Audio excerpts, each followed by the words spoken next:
Audio Jungle.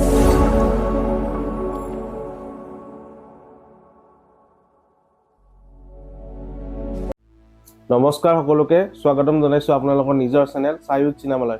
তো আজি এখন ৱেব সিৰিজৰ কথা ক'ম, HBO নিউ ৱেব সিৰিজ আৰু পৃথিৱীৰ বহুত ফেমাছ ৱেব সিৰিজৰ এইখন স্পিন অফ হয় গেম অফ থ্ৰনছ।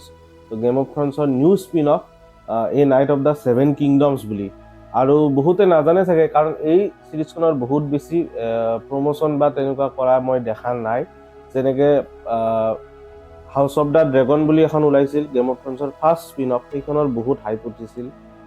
মানে গেম অফ থ্ৰনছৰ ছাকচেছৰ পিছত সেইখনৰ আৰু প্ৰমোশ্যনো কৰিছিল, কিন্তু এইখনৰ ইমান এটা সেই হোৱা নাই, বহুতে গম নাপায়। চাইলেণ্টলি ওলাইছে HBO, কিন্তু ওলাইছে যদিও চিৰিজখন খুবেই ভাল হৈছে। এতিয়ালৈ 3টা এপিছড ওলাল চিৰিজখনৰ, আৰু টোটেল 6টা এপিছড হ'বলৈ গৈ আছে। আৰু তাতকৈ ভাল কথা বা ইম্পৰ্টেণ্ট কথা, ইণ্টাৰেষ্টিং কথা যে চিৰিজখনৰ লেন্থটো পাৰ এপিছড খুবেই মানে কম। আৰু আগতে আমি গেম অফ থ্ৰনছ বা হাউচ অফ দ্য ড্ৰেগনত দেখা পাওঁ 60-70-80 মিনিটলৈ এটা এপিছড যায়, কিন্তু এই চিৰিজখনত আমি দেখিছোঁ প্ৰথম এপিছডটো 42 মিনিট, তাৰপিছত 31-32 মিনিট, তেনেকুৱা টাইপৰ বাকী 2টা এপিছড মানে লেন্থ। এতিয়া মই যদি ষ্টৰীৰ কথা কওঁ, প্লটৰ কথা কওঁ অলপমান, এই চিৰিজখন 3টা এপিছডে ওলাইছে, চালোঁ। গতিকে মানে কি, মেইনলি এজন মানে চিম্পল ফাৰ্মাৰ এজন থাকে, ফাৰ্মাৰৰ সেই ল'ৰা, যাৰ নাম হ'ল ছাৰ ডাংকন দা টল বুলি। ওখ হয় বহুত, সেইকাৰণে ছাৰ ডাংকন দা টল, আৰু তেওঁ নিজে নামটো দি লৈছে। আৰু তেওঁ মানে তেওঁৰ সপোন থাকে এজন নাইট হ'বৰ কাৰণে। নাইট মানে আপোনালোকে গম পাইছে চাগে, এজন চিপাহী, এজন ডাঙৰ চিপাহী হ'বলৈ মন থাকে। আৰু ইয়াত এই চিৰিজখনত কিন্তু এতিয়ালৈ মই কোনো ধৰণৰ ড্ৰেগনছৰ সেই দেখা নাই, বা হোৱাইট ৱকাৰ্ছ এইবিলাক নোলায়। এই চিৰিজখন টোটেলি সেই মানে নাইট বেচিছত হ'ব, মানে যুদ্ধ ক্ষেত্ৰৰ বস্তুত হ'ব, মানে ষ্ট্ৰেটেজিক বস্তুত হ'ব। তো তেওঁ নাইট হ'ব খোজে, আৰু তেওঁৰ লগত এজন চাকিৰ থাকে। চাকিৰ বুলি ক'লে মই কি কওঁ, যোনে মানে ইংলিছত যদি মই কওঁ স্কোৱায়াৰ বুলি কয়। স্কোৱায়াৰ মানে যোনে মানে আইডল ফ'ল' কৰে তেওঁক। তো ছাৰ ডাংকন দা টলক ফ'ল' কৰে। এটা সৰু বাচ্ছা থাকে, তেওঁ সেই বাচ্ছাটোৰো কিন্তু এটা ষ্টৰি থাকে।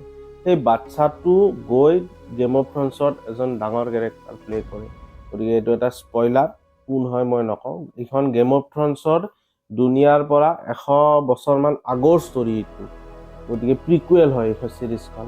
বাকী নাইট হ'বৰ কাৰণে কি কি মানে ফাইট কৰিব লাগে, বেটেল কৰিব লাগে এজন সাধাৰণ ল'ৰা। কাৰণ গেম অফ থ্ৰনছৰ ৱেষ্টেৰছ দুনিয়াত আমি তাত দেখিছোঁ, ৱেষ্টেৰছ পৃথিৱীখনত যে নবল হাউচবিলাকক, ডাঙৰ ডাঙৰ হাউচবিলাককে প্ৰাধান্য দিয়া হয়, য'ত আমি দেখিছোঁ টাৰ্গেৰিয়ানছ থাকে বা লেনিষ্টাৰ্ছ থাকে। গতিকে ই সাধাৰণ যোনটো ফাৰ্মাৰৰ ল'ৰা ছাৰ ডাংকন দা টলে গৈ কেনেকৈ নাইট হ'ব, তেওঁৰ জাৰ্ণিটো কি হ'ব, সেইটোৱে এই চিৰিজখনত দেখাব।